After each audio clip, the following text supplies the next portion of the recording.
Assalamu alaikum dear students. Welcome to Acquire English with Irfan. I am here with the new topic. Today our topic is will and going to. अब will जो है ये भी future के लिए हम use करते हैं और going to जो है वो भी फ्यूचर के लिए इस्तेमाल करते हैं। जैसे मैं कहूँ I am going to Lahore this evening, आज शाम मैं लाहौर जा रहा हूँ या लाहौर जाऊंगा। अब इसमें एक बहुत बड़ा डिफरेंस है जो लोगों को नहीं पता, वो जो दिल करता है जिस जगह पे यूज कर लेते हैं, ऐसी बात नहीं है, इसके रूल्स हैं। तो आज हम उनको डिस्कस करते हैं। सबसे पहले हम डिस्कस करेंगे विल को, कि विल जो है ये किस मकसद के लिए और कहाँ पर यूज करते हैं हम। तो विल जो है it is use to show और इंडिकेट टू मेक प्रिडिक्शन।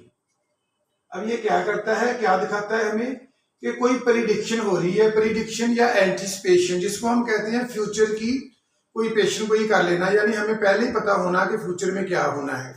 तो विल जो है ये फ्यूचर के लिए कोई प्रिडिक्शन होती है कि ये काम होगा, लेकिन we don't have any evidence, इसमें कोई एविडेंस नहीं होता।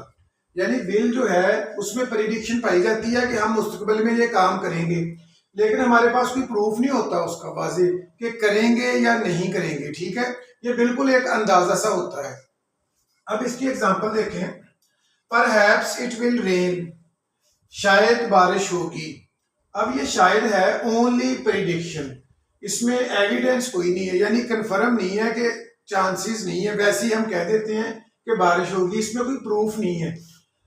अब एक तो ये यूज हो गया विल का, ठीक है, कि प्रिडिक्शन फ्यूचर की के लिए इस्तेमाल होता है लेकिन प्रूफ कोई नहीं होता, एविडेंस कोई नहीं होता। और दूसरा विल जो है it is used for unplanned actions in future, future में कोई ऐसा प्रोग्राम जिसका कोई प्लान ही नहीं होता सिरे से। ठीक है, जैसे लोग कहते रहते हैं कि मैं अगले साल उम्रे पे जाऊंगा, या मैं थोड़े दिनों बाद या एक माह बाद मैंने उम्रे पे या हज पे जाना है। ठीक है, या लोग कहते हैं बैठे बैठे कहते हैं कि अगले महीने इस तरह करते हैं, हम प्रोग्राम बना के हम जाएंगे मरी, लेकिन वो अनप्लान्ड होता है, उसमें सिर्फ बातों की हद तक होता है। तो अनप्लान्ड एक्शन जो होते हैं उनके लिए भी विल इस्तेमाल होता है। एग्जाम्पल देखें इसकी, I will fly to London, मैं लंदन जाऊंगा। अब वैसे ही बात है, ठीक है, एविडेंस कोई नहीं है। डोंट हैव अ टिकट, ना कोई टिकट है पास, ना वीजा, कुछ भी नहीं, बस वैसे ही कहा जा रहा है कि मैं लंदन जाऊंगा। तो इसके लिए भी विल इस्तेमाल होगा, क्योंकि फ्यूचर की प्रिडिक्शन है, ये याद रखना पॉइंट के प्रूफ कोई नहीं है, एविडेंस कोई नहीं है। Now we move forward to going to.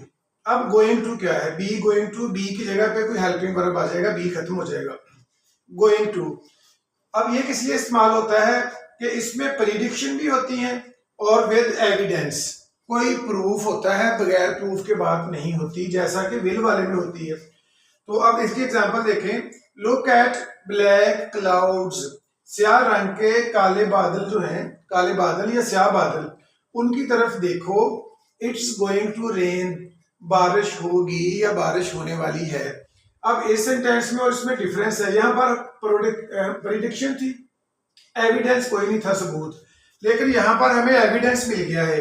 Evidence क्या है, सबूत क्या है कि ब्लैक क्लाउड्स नजर आ रहे हैं, तो वो छोटा सा बच्चा भी गैस कर ले सकता है कि इट्स गोइंग टू रेन। यहाँ पर विल यूज नहीं होगा क्योंकि यहाँ पर हमारे पास एविडेंस या प्रूफ है।